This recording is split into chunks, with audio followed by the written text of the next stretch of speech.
মোহাম্মদ ইমরান হোসেন যে chairman Sadiq agro limited তাকে আজকে একটি মানি লন্ডারিং মামলায় মানি লন্ডারিং প্রতিরোধ আইনের একটি মামলায় তাকে আজকে গ্রেপ্তার করে বিজ্ঞ আদালতে তদন্তকারী কর্মকর্তা উপস্থাপন করেন।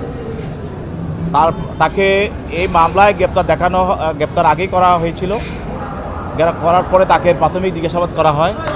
জিজ্ঞাসাবাদ করার পরে তাকে বিজ্ঞ আদালতে উপস্থাপিত করা হয়। তার পক্ষে তার আইনজীবীরা ছিল। তার আইনজীবীরা জামিনের প্রার্থনা করেছেন এবং তার জামিন চেয়েছেন। এই মামলায় আমরা যা প্রসিকিউশনের পক্ষে আমরা যা বলেছি আদালতে, যে মাননীয় আদালত এই মামলাটির সূত্রপাত যে গত 24শে কোরবানির হাটে আপনারা জানেন যে একটি ছাগল 14 লক্ষ টাকা একটি ছাগল বিক্রি করা হয়েছিল এবং এটা পরবর্তীতে ফেসবুকে চলে আসার কারণে এটাকে কেন্দ্র করে একটা তদন্ত শুরু হয়।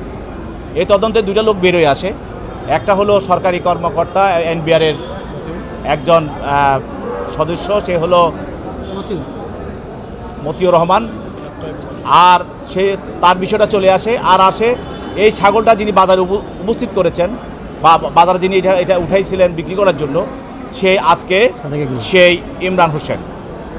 এই দুটি লোককে তদন্ত করা হয়। প্রথম তদন্তে মতিউর রহমানকে পাওয়া যায় যে সেই সরকারের এই পদে থেকে ফ্যাসিস্ট হাসিনার অন্যতম আস্থাভাজন হয়ে যে হাজার হাজার কোটি টাকা সে সরকারের লুটপাট, রাজস্ব টাকা লুটপাট করে সে বিদেশে এবং দেশে বিরাট ধরনের তার বৈভব তৈরি করেছে, সম্পদের মালিক হয়েছে, তার ফ্যামিলি এবং সে তার বিরুদ্ধে দুর্নীতি দমনের মামলা হয়েছে এবং সে জেলে আছে।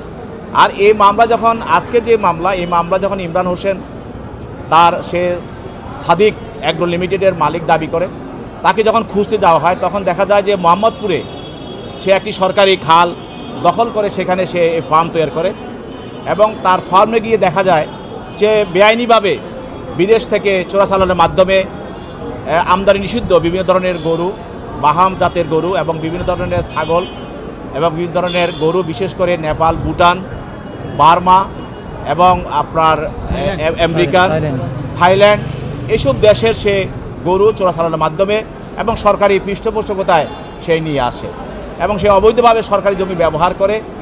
এতে করে তার প্রতি তদন্ত চলার পরে তার বিশেষ কয়েকটি ব্যাংক অ্যাকাউন্ট পাওয়া যায় এবং সেই ব্যাংক অ্যাকাউন্টের মাধ্যমে তদন্তকারী কর্মকর্তা সেখানে সিআইডি এবং আপনার বাংলাদেশ ব্যাংকের আপনারা জানেন যে ইন্টেলিজেন্স যে ব্রাঞ্চটা আছে, যারা এই তদন্তগুলো করে থাকে, তারা যৌথ তদন্তে করে তার ব্যাংকে প্রায় 133 কোটি টাকা তাকে পাওয়া যায় এবং সেগুলোর কোনো ধরনের হিসাব সে দিতে পারে নাই।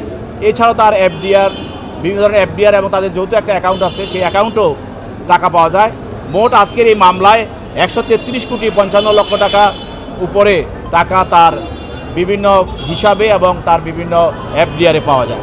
প্রাথমিক তদন্তে এগুলি কোনো সেই হিসাব দিতে পারে নাই, এগুলি টাকাগুলোর আসার কোনো হিসাব দিতে পারে নাই এবং বিভিন্ন সময় যে সে গরু এবং বিভিন্ন বিদেশে নিষিদ্ধ আমদানি যে গরু ছাগল আমদানি করেছে, এগুলিও সে কোনো ধরনের কাগজপত্র দেখাইতে পারে নাই। সে তখন তো বোঝা গেল যে সে ফ্যাসিস্ট হাসিনার একজন অন্যতম সহযোগী হিসাবে সেই অবৈধভাবে সে ব্যবসা করে দেশের কোরবানি বাজারে বা ঈদের বাজারে সে বিভিন্নভাবে অবৈধ গরু সেখানে সে উঠিয়ে দেশীয় যারা গরু ব্যবসায়ী তাদের ব্যবসাকে সে ক্ষতি করেছে এবং সরকারের হাজার হাজার কোটি টাকা সে রাজস্ব ফাঁকি দিয়েছে এবং এই চোরাচালানের মাধ্যমে গরু আনার নামে যে তার অবৈধ যে উপার্জন, সেই উপার্জনটাকে সে বিদেশে পাচার করেছে। তো এগুলি আমরা খতিয়ে দেখছি। আমরা বলছি যে মামলাটা এখন তদন্ত অবস্থায় আছে, প্রাথমিক তদন্ত অবস্থায় আছে। আমরা তার অ্যাকাউন্টগুলো পেয়েছি, তার টাকার উৎসগুলো আমরা পেয়েছি, টাকার অঙ্কটা আমরা পেয়েছি এবং এই উৎস এবং তার পাচারের যে বিষয়গুলো, এগুলিকে আমাদের আরও খতিয়ে দেখতে হবে। এখন যদি সে জামিনে বের হয়ে যায় তাহলে এই মামলার আলামতগুলো সে নষ্ট করবে এবং মামলা তদন্ত যেন না হইতে পারে সেই ব্যবস্থাও সে বিভিন্নভাবে প্রভাবিত করতে পারে। সেই জন্য তাকে জেলে পাঠানো হোক। পরবর্তীতে আমরা সময় মতো আমাদের তদন্তকারী কর্মকর্তা যখন প্রয়োজন হবে তখন তাকে আবার রিমান্ডে নিয়ে জিজ্ঞাসাবাদ করা হবে। উভয়ের বক্তব্য শোনার পর বিজ্ঞ আদালত তার জামিন নামঞ্জুর করেন এবং তাকে সিডব্লিউ মূলে জেল হাজতে প্রেরণ করেন।